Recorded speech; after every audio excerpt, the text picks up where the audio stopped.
भाग 1। अहंकार की कीमत। शहर की सबसे ऊंची इमारत रॉयल हेवन टॉवर्स के 45वें माले पर बैठा विक्रम राय अपनी जिंदगी का राजा था। लग्जरी सूट, लाखों की गाड़ी और सैकड़ों कर्मचारियों का मालिक। उसकी कंपनी राय इंडस्ट्रीज शहर के हर कोने में फैली थी, रियल एस्टेट, ऑटोमोबाइल और फाइनेंस तक। लेकिन उसके अंदर कुछ ऐसा था जो उसके चेहरे की मुस्कान से कहीं ज्यादा खतरनाक था। अहंकार। एक सुबह का मंजर ठंडी हवाओं से भरी सुबह थी। विक्रम अपने घर के गेट से बाहर निकला। गाड़ी सामने खड़ी थी। ड्राइवर दौड़कर आया, दरवाजा खोला, पर तभी उसकी नजर गेट के पास बैठे एक बूढ़े भिखारी पर पड़ी। वो भिखारी पतले कपड़ों में कांप रहा था, हाथ में कटोरा था और आंखों में बेबसी। बाबूजी, थोड़ा खाना दे दो, 2 दिन से कुछ नहीं खाया। विक्रम ने उसकी ओर घृणा से देखा। होठों पर एक ठंडी हंसी आई।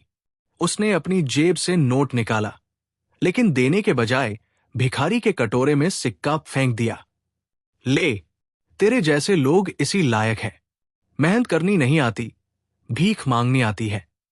भिखारी ने आंखें उठाई। उसकी आंखों में गुस्सा नहीं था, बल्कि कुछ अलग था, जैसे कोई गहरी चेतावनी। बाबूजी, भगवान सब देखता है।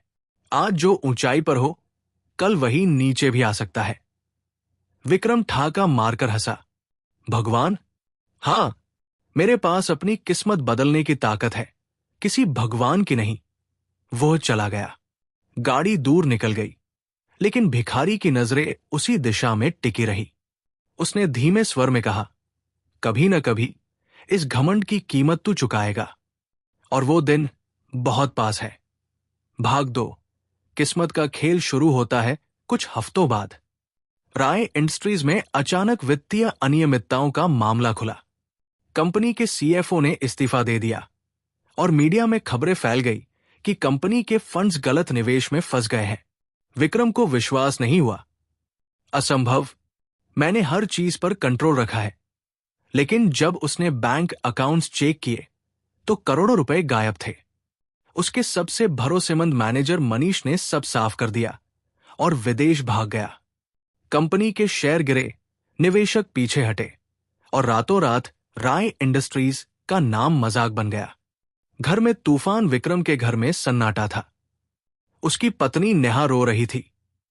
विक्रम, हमारे पास बैंक में भी कुछ नहीं बचा, क्या होगा अब? विक्रम गुस्से में बोला, सब मेरे खिलाफ साजिश है। मैं सबको सबक सिखाऊंगा। पर साजिश कहाँ खत्म होती। अब सरकार ने भी जांच शुरू कर दी। विक्रम के अकाउंट्स फ्रीज हुए, गाड़ियां जब्त हुई और उसका आलीशान बंगला बैंक के कब्जे में चला गया।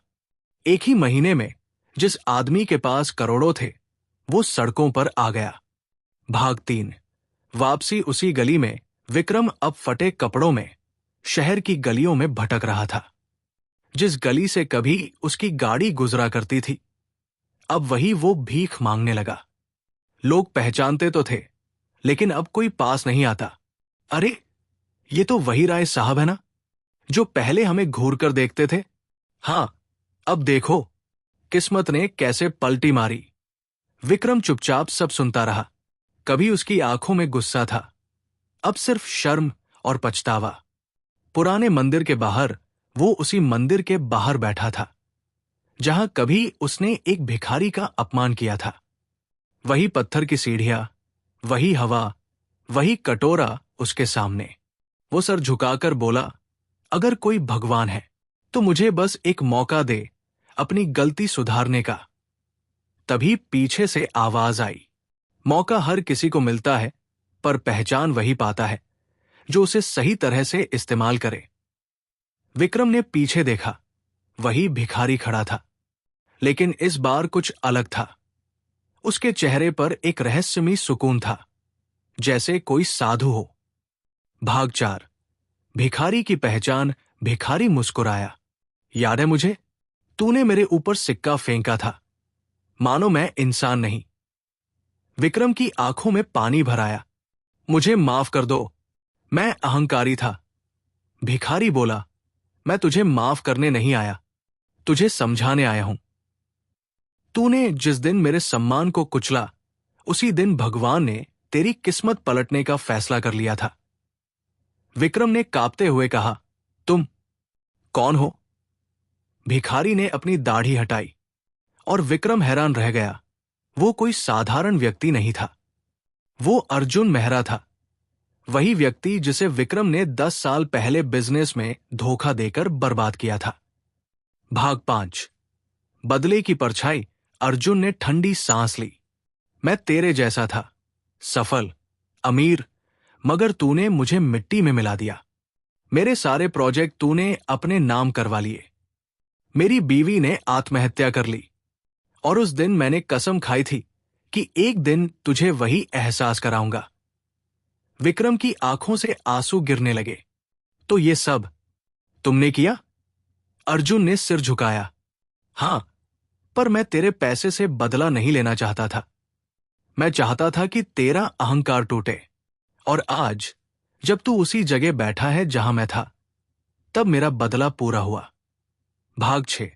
अंतिम मोड़। विक्रम ने हाथ जोड़ लिए। मैं अब कुछ नहीं मांगता, बस इतना चाहता हूं कि मैं फिर से किसी के काम आ सकूं।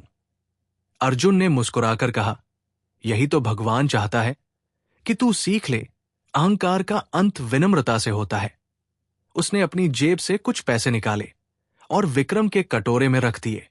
आज मैं नहीं, किस्मत तुझ पर दया कर रही है। फिर वो मुड़ गया और भीड़ में खो गया। भाग 7। मोक्ष की राह। विक्रम ने उस दिन से मंदिर के बाहर बैठे हर भिखारी को खाना देना शुरू किया। धीरे धीरे उसने लोगों की मदद करना शुरू किया। अनाथ बच्चों के लिए आश्रम बनाया, वृद्धों के लिए भोजनालय।